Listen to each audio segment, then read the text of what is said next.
ऐसा हुआ कोई 2 सप्ताह पहले, एक वृद्ध सांझ को मुझे मिलने आए थे और एक युवक ने पूछा कि मैं शादी करना चाहता हूं, आप क्या कहते? मैंने कहा जरूर करो, और मैंने उसे कैसे वो लड़की चुने, क्या करे, सब बताया। वो वृद्ध तो बड़े बेचैन हो गए। उन्होंने कहा कि मेरी समझ के बाहर है। संत तो मनुष्यों को वासना से उठाने के लिए, और इस युवक को आप क्यों भटका रहे? इसको सचेत करें कि शादी करना ठीक नहीं। और जब वो पूछने आपसे आया है और निर्णय आप पे छोड़ रहा है, तो आप उसे ऐसी बात क्यों कह रहे हैं?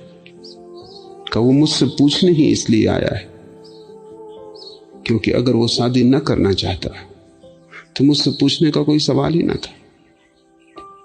वो पूछने ही इसलिए आया है, और अगर मैं कहूं मत कर, तो मैं उसे करने के लिए और भी आकर्षित करूंगा, और अगर वो मेरी मान ले और न करे तो जीवन भर पीड़ित और परेशान रहेगा। क्योंकि विवाह एक अनुभव है जिससे गुजरना जरूरी है।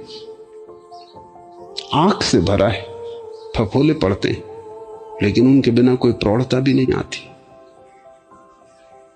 दूसरे से गुजरना जरूरी है ताकि तुम अपने पे आ सको। बहुत से दरवाजे खटखटाने पड़ते हैं तभी अपना घर मिलता है। और ये अभी बूढ़ा नहीं है, आप बूढ़े हैं, आप उस अनुभव से गुजर चुके हैं, आपको उसकी जलन याद है। आप दूध के जले हैं, अब छाछ भी फूंक फूंक के पी रहे हैं, इसको भी जलने दें। तो मेरा कुल काम इतना है कि मैं इसको वो सब कहूं जिससे इतना न जल जाए कि लौटने का उपाय न रहे। जले, अनुभव से गुजरे, लेकिन जीता हुआ वापस लौटा है,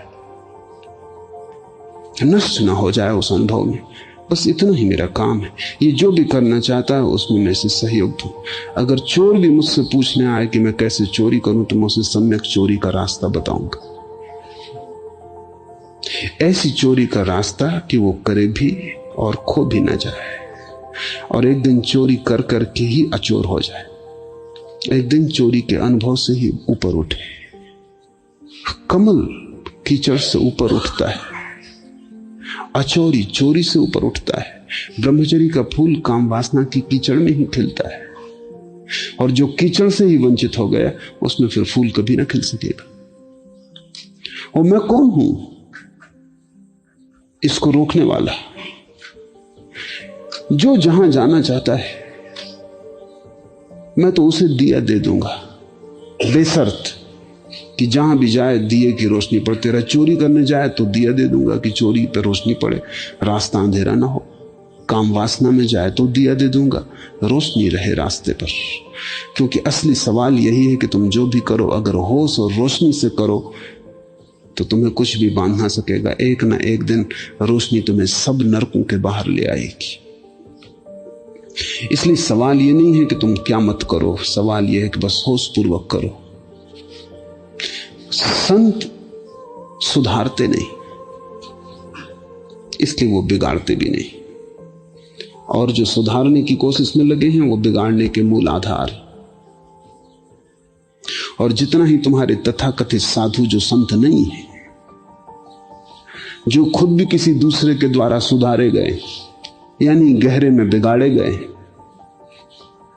जो खुद अपने अनुभव से तेरे नहीं हैं, फूल नहीं बने, जो उधार है, जो किसी सुधारक के चक्कर में पड़ गए और किसी ने जिन्हें सुधार कर रख दिया है, बस ऊपर ऊपर उनका सुधारापन है, भीतर भीतर सब कचरा इकट्ठा है।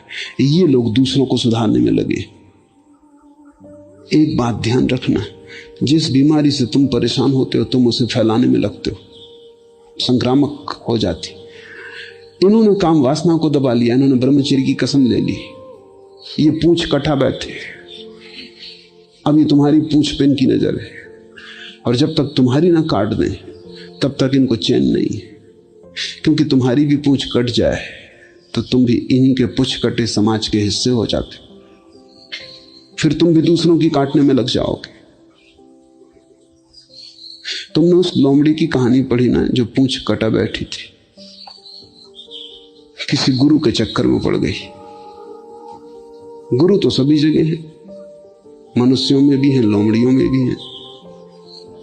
वो किसी और गुरु से कटा चुके थे, तो उसने कहा कि जब तक पूंछ न कटाओ तब तक ज्ञान उपलब्ध नहीं होता, और कष्ट से तो गुजरनी पड़ता है, तपस्या करनी ही पड़ती। बिना त्याग किए कहीं कुछ मिला है? और पूंछ को छोड़ो, पूंछ में है भी क्या? व्यर्थ ही लटकी है, किसी काम की भी नहीं है। और हम देखो इसी को कटा के ज्ञान को उपलब्ध हुए, हमारे गुरु भी इसी को कटा के ज्ञान को उपलब्ध हुए थे, और ऐसा सदा से चला है। बातों में पड़ गई लोमड़ी, पूंछ कटा बैठी। कटते ही उसे समझ में आया मिला तो कुछ नहीं, पूंछ भर कट गई। अब दो ही उपाय रहे, या तो वो साफ साफ कह दे और लोमड़ियों को कि मत कटाना, लेकिन तब अपने अहंकार को बचाने का कोई उपाय न रहा। लोग हंसेंगे, लोमड़ियां हंसेंगी और कहेंगी ये पूंछ कटा बैठी। गुरु से उसने कहा मिला तो कुछ नहीं। गुरु ने कहा हमको क्या कुछ मिला है, मगर अब किसी से कहने में कोई सार नहीं। अब तुम भी लोगों को समझाओ कि कटाओ पूंछ।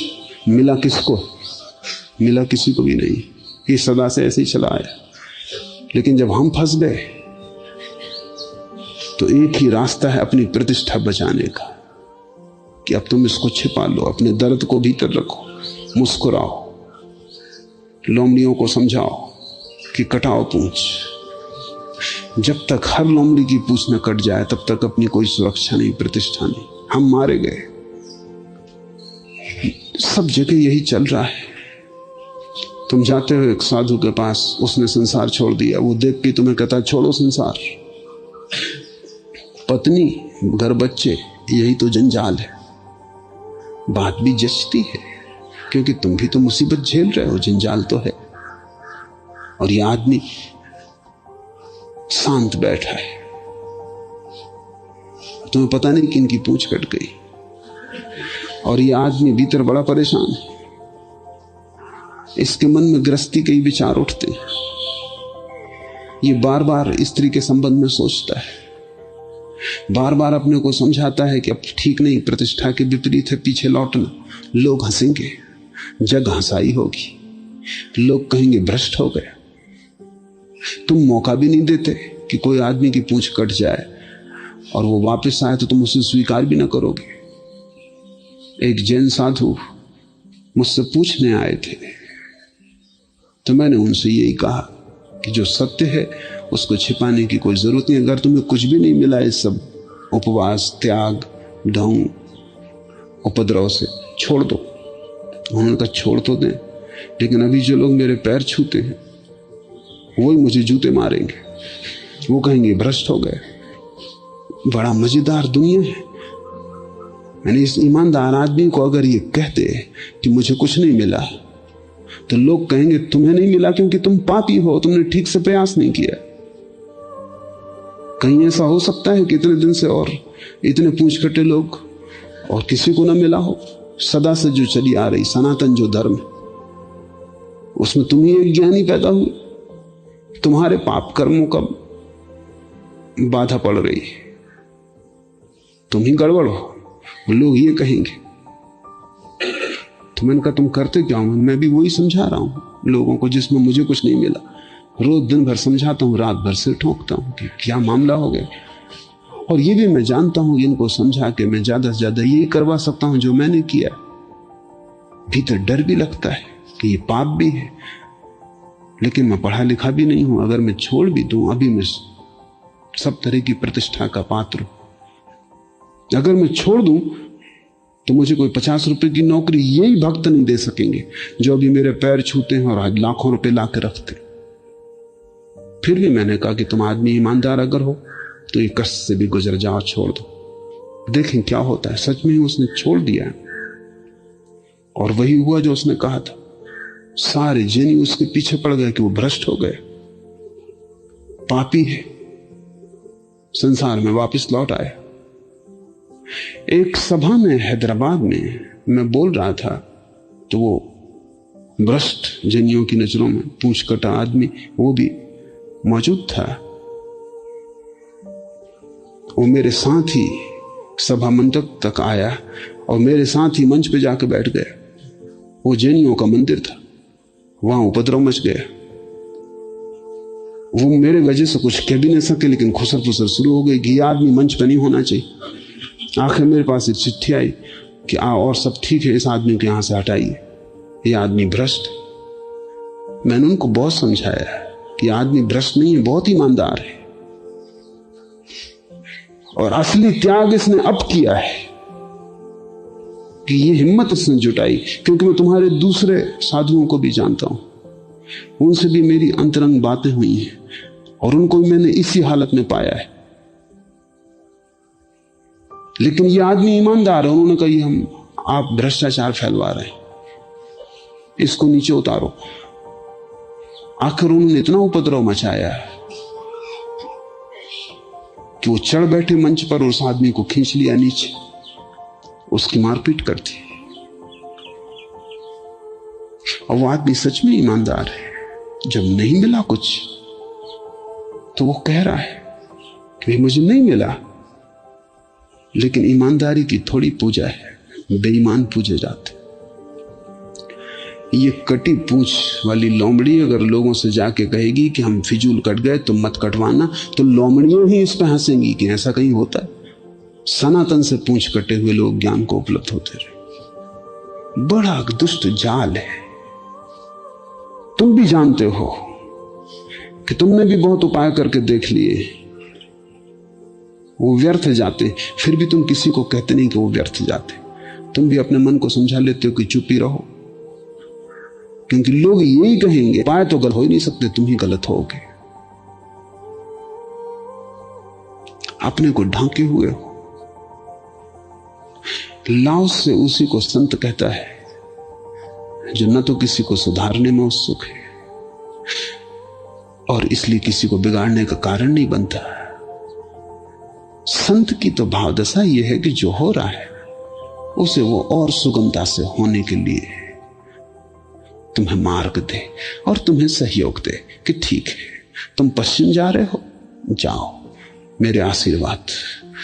और पश्चिम में मैं भी गया हूं, उस रास्ते पे ये कठिनाइयां हैं, बस सबको तो ठीक, और उससे लौटने के उपाय हैं, ख्याल में रखना कभी जरूरत पड़े तो। लेकिन जहां जा रहे हो जाओ, क्योंकि दूसरे की नियति में जरा भी अड़चन डालनी पाप है। दूसरे के अपनी यात्रा पथ में जबरदस्ती करनी उपद्रव है, और जो भी जबरदस्ती करते हैं वो इसलिए करते हैं कि वो खुद अपने साथ जबरदस्ती कर रहे हैं और वही वो दूसरों के साथ करना चाहेंगे। इसे तुम नियम समझ लो कि जिस आदमी ने अपने साथ जबरदस्ती की है वो दूसरों के साथ जबरदस्ती करेगा, क्योंकि हम जो अपने साथ करते हैं वही हम दूसरों के साथ करते हैं। और जिस आदमी ने अपने साथ कोई जबरदस्ती नहीं की, जिसने स्वाभाविक रूप से सरलता से सत्य की प्रतीति की है, जो उपलब्ध हुआ है, वो किसी के साथ जबरदस्ती नहीं करता। और असहज कहीं कोई समाधि होती, सहज ही समाधि है। संत तुम्हारे साथ कोई जबरदस्ती नहीं करता। ये बड़ा कठिन है हमें समझना, क्योंकि संत की हमारी धारणा यही है कि वो हमें सुधारता, उसके पास जाओ तो वो सुधारेगा, जब सुधरना हो तो उसके पास जाओ। वो जैसे कोई चिकित्सक है, जब तुम बीमार हुए तब जाओ, वो तुम्हारा इलाज करेगा। नहीं, संत का होना सिर्फ एक ही अर्थ रखता है, और वो अर्थ ये है कि जैसा सरल वो हो गया है वैसा ही सरल होने की तुम्हें भी वो सुविधा जुटा दे। सरलता का अर्थ है कर्म नहीं, साक्षी, कर्ता नहीं, दृष्टा। मनुष्य के कारोबार अक्सर पूरे होने के करीब आकर बिगड़ते। आरंभ की तरह ही अंत में भी सचेत रहने से असफलता से बचा जा सकता है। इसलिए संत सिर्फ एक ही सूत्र देते हैं, एक दिया देते हैं कि तुम सचेत रहो। तुम जहां भी जाओ, तुम जो भी करो, सचेत रहो। बुरा करने का मन है, करो, क्योंकि तुम कर क्या सकते हो अब? इस मन आज नहीं कल फूटेगी। तुम करो, लेकिन सचेत होकर करो। और बड़ी अद्भुत कीमिया है सचेत होने की, क्योंकि जैसे ही तुम सचेत होते हो बुराई अपने आप कम होती जाती। सचेत रह के कभी कोई बुरा कर सका है? सब बुराई बेहोशी में होती है। सब बुराई एक तरह का पागलपन है। सब बुराई तुम जब होश खो देते हो तभी संभव है। इसलिए एक ही सद्गुण संत देते हैं कि तुम जागे रहो, तुम होश पूर्वक करो। तुम जो भी करो, काम वासना में जाओ तो होश पूर्वक जाओ, उसे भी ध्यान बनाओ, आओगे। और वो पार होना अलग होगा, वो दमन न होगा, वो अनुभव से पार होना होगा। वो अतिक्रमण अद्भुत है। उस अतिक्रमण में कोई दंश ना होगा। वो अतिक्रमण ऐसा ही सहज है जैसे फूल लगते हैं, कोई लगाता थोड़ी, जैसे घास बढ़ती है अपने आप। ज़ैन फकीर कहते हैं the grass grows by itself. कुछ करना थोड़ी होता, घास अपने से बढ़ती है। ऐसे ही ब्रह्मचर्य अपने से बढ़ता है, होश हो तो। करुणा अपने से बढ़ती है, होश हो तो। अहिंसा अपने आप आती है, कोई व्रत नियम थोड़ी लेने पड़ते। कोई ठोक रहा है, घृणा से भला भर जाए, प्रेम से भरने का ये रास्ता नहीं।